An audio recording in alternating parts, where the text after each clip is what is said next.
Well, thanks for having me here today. It's been a real treat, and I'm so impressed by the Olympiads. They've got such strong philosophical muscles.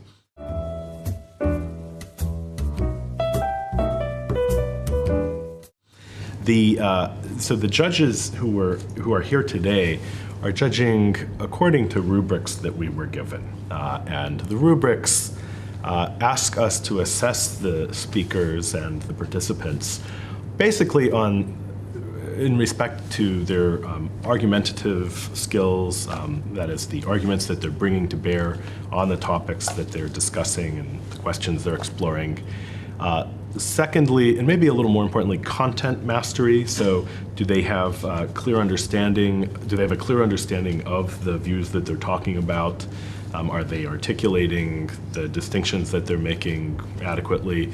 And then third, and to a significantly less important extent, on delivery and spoken presentation.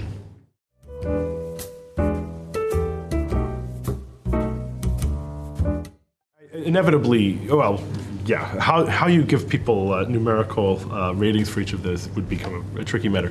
But yes, so I'm assessing in some sense holistically, but also with an eye to identifying speakers who contribute well in those three respects and weighting that content mastery focus importantly, but also thinking about what kind of argumentative moves they're making. Are they responding to the objections that other students are facing them with?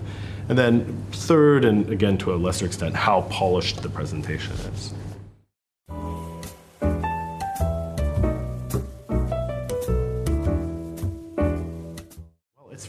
It's really interesting to see students your age engaging with these problems and how you're engaging with these problems. I think the sorts of questions that philosophy asks and that philosophers are concerned with are the sorts of questions that as human beings we really can't avoid asking. But I find that there are often questions that arise or that you face or you think about a lot when you're roughly around the time you are, when you're in a JC or in a secondary school.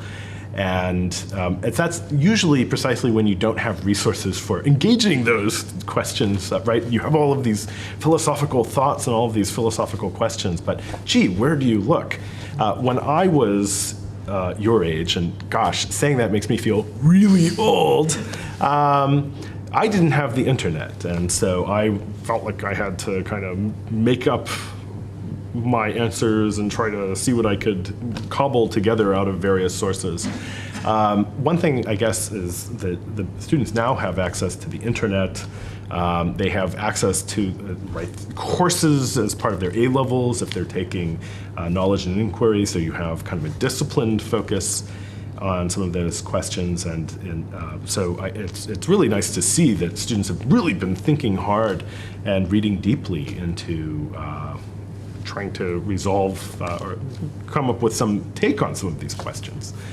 It's rare in the United States context where I'm from to have courses in philosophy at the secondary school or high school level in the United States.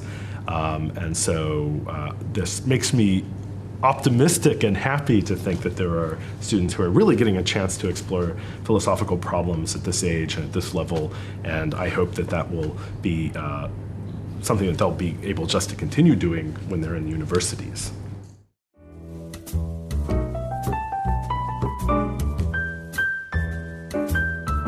Well, it is, I mean, these are deep questions that really cut to the core of a lot of what we think and lots of the ways that we assess the world.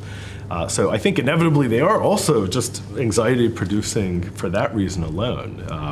What kinds of views that you have in ethics shapes and informs the way that you view all kinds of other issues, maybe in politics or concerning how it is that you're going to live your life. And those can't help but generate some anxiety. And as you point out, the questions themselves don't have obvious, clearly delineated answers. Trying to answer the question of what is truth, for instance, is not like the question of how do I bake a cake, right? In the one case, you have an open-ended discussion. The other one, you have a narrower procedure for how to go. I mean, I guess I would say don't be daunted by the open-endedness of the questions, because on the one hand, you have certain compensating features that philosophy has certain compensating features that make it worthwhile, right? So philosophy can be tremendously enjoyable, even if it produces a certain degree of anxiety because of the open-endedness of the discussion. Really, being able to talk with other people and plumb the depths of some of these concerns is just tremendously enjoyable because of the understanding that it produces, the enhanced understanding that it produces in you. That's one thing you can say about it. And secondly, I think you don't have to assume that you're going at these questions alone for the first time, right? Philosophy is a really old subject, and people have been philosophizing for thousands of years in different intellectual contexts. And so one great thing about philosophy is that you have a lot of resources out there that can help make the task of thinking about these very abstract, initially difficult questions a little easier.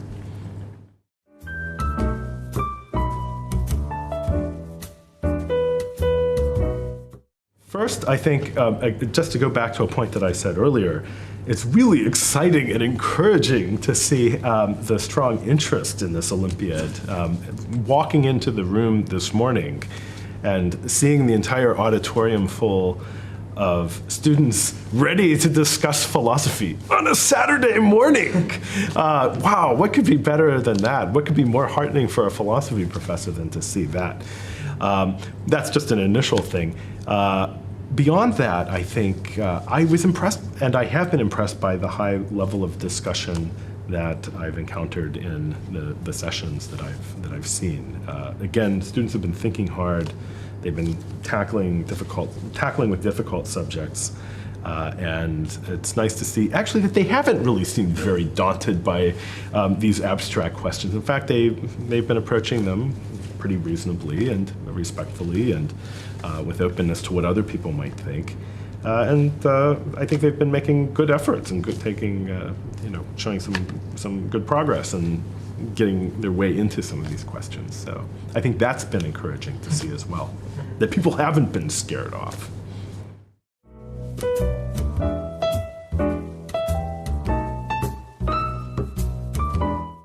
The advantages of participating in an Olympiad such as this, I take it, well, I guess there are some narrower instrumental advantages, I guess, if you're recognized for your philosophical prowess, so if your argumentative skill, content mastery, and delivery skill receive a certain degree of recognition, you can win prizes, I guess, right? So there's no award ceremony, and I think it's always nice to be recognized for one's talents and skills.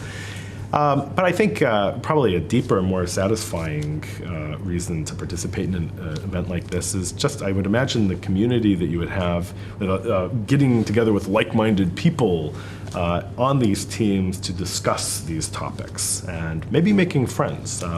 I know, at least when I was of JC age, I didn't really have a whole lot of friends who were really into philosophy. So, and I was sort of a weirdo. And so I would imagine it'd be exciting to have philosophy friends that you could make through participating in an event like this.